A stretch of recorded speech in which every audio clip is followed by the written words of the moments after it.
Hey everyone, welcome back to Crypto Cash. Thank you so much for joining me here. Hope you're having a great day. We're taking another look here at OM, which is mantra.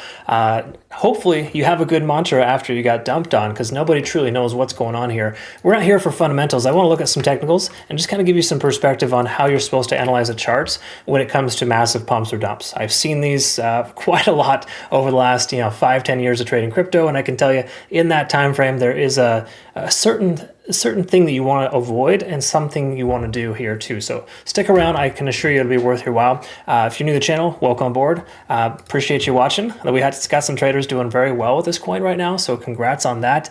We took some nice profits ourselves with our community from our Bitcoin short over the weekend, but truth is nobody would have seen this coming here. So what we're going to do, we're going to start with liquidation data first. This is important to recognize because it kind of tells us a lot about where we're at in the current range and just overall what's going on here. So this is pretty ugly no matter how you look at it. This chart is just gross. Okay, so here's the key takeaway. First of all, a good pointer on trying to catch a falling knife like this here. First of all, you're probably better off waiting to trade. The truth is we're likely not going to see this coin recover because of how damaged it is. It's very reminiscent of Terra Luna. If you saw that before, if you were around for that, that was just a nightmare. That actually had a fundamental catalyst where this one kind of sort of doesn't, right? So still too early to tell. I'm not going to speculate on any fundamentals, but when it comes to liquidation here, we can see there's a lot more liquidation to the downside than the upside. So longs just keep getting destroyed over and over again. So taking a long on this coin right now, even though it seems like a good idea, you're like, oh, I'm going to 10x if it comes back up to $5.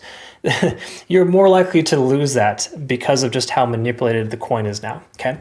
So truth is you want to avoid these kind of coins almost altogether when this type of thing happens. If you're still in a position right now from $6 and you're trying to average in and add to your position, you're just going to keep getting drained. So be very careful at consistently adding to your spot bag or however it is you're trading this coin, and recognize that this is likely a dead coin. Okay, and I'm not trying to be like a downer here. I'm just being realistic. When these kind of things happen, the likelihood of recovery is very low. Okay, so it's just kind of more of a, should you avoid this coin? Absolutely you should. But if we zoom in here to the last 24 hours, we can see there's a lot of open interest above the price. Okay, and what does that tell us? Well, if you've seen any of my videos, you'll know that open interest is very reflective of support and resistance or areas in which people are wanting to get out. Because just say, for example, you got in at 71 cents. There's a heavy concentration there. That's what people thought was the bottom. Now that's down to 50 cents. All people want to do is get back to 71 cents and close their position. So when the price comes back to that level, we're going to see a lot of exit liquidity. Okay, so that really just reinforces the fact that there's way more potential for losing than gaining on this coin. And it seems kind of weird right now to short what feels like the bottom, but you're better off shorting right now than you are taking a long. That's just the simple way to understand it. So from a charting perspective, though, we can't really look at previous time frames. I mean, truth is we could look at some support and resistances, but it's blasting straight through a majority of all of that. It doesn't really matter too much. What does matter is the macro point of control. 74 cents is that macro point of control. What does that tell us now? That tells us that that's a resistance level. Okay, we're below that. That being said, if the price somehow magically recovers to 75 cents, you better secure profits between now and then, because not only is there a lot of open interest in that range, but we have tremendous amount of resistance at that level. Do I think this coin will recover back to where it was?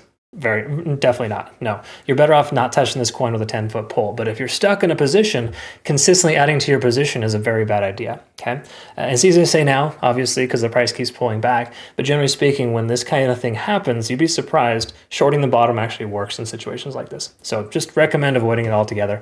There's not much else we can really extract here, honestly, from a local perspective. I mean, we look at this current price range.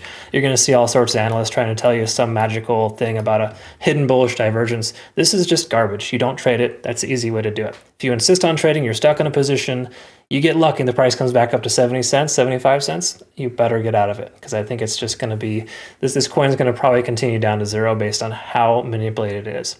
Now, granted, there could be some random fundamental thing that puts it back on track, at least within reason, but I really don't think you should expect anything over the local high here of roughly, just say 120. I think that's a far-fetched reality, okay? So attach yourself to the idea here that trading coins like this is the worst consideration ever or imaginable. And if you're stuck in a position, I'm so sorry that is the case. Do your best to try to get out if it happens to come back up again, but you're going to have to take a loss. There's no other way around it. I really think averaging into your position at this price point is a bad idea, because folks are going to be looking at the volume and be like, oh, we got increased volume, we bottomed out, we're going to recover. You got to keep in mind, folks, volume is increasing now because it's more affordable, right? Volume will inevitably increase when you have this much of a margin. 90% discount, you're going to see people buying just to see if they can have some fun with it. But what's fun about losing money? Nothing. This is nothing. Don't do it, okay? Anyways, just some friendly advice from somebody who's been trading for a very, very long time, 20 plus years, in trading. And anytime you kind of see these kind of Ponzi schemes or whatever you want to call it, it's generally best to avoid it altogether. Okay, so those are my words of wisdom. I hope it shines through to you and you get some benefit here. And if you want to join us for some legitimate TA on real coins, go ahead and jump on over to our Twitter, Telegram, and Discord. I've got quite a lot of content flowing through here. And obviously, more importantly too, if you want to be kind of part of our trade signals, trading alerts, we got some good profits here this last week. I would highly recommend checking out my Trading Academy community or signals group. It's just going to be best practice, realistic trading, and no garbage. I'm never going to tell you what you want to hear. This sucks. Avoid it altogether. How about that? All right, folks. Have a great rest of the day. Thanks again so much for your time. We'll see you in the next one. Take care.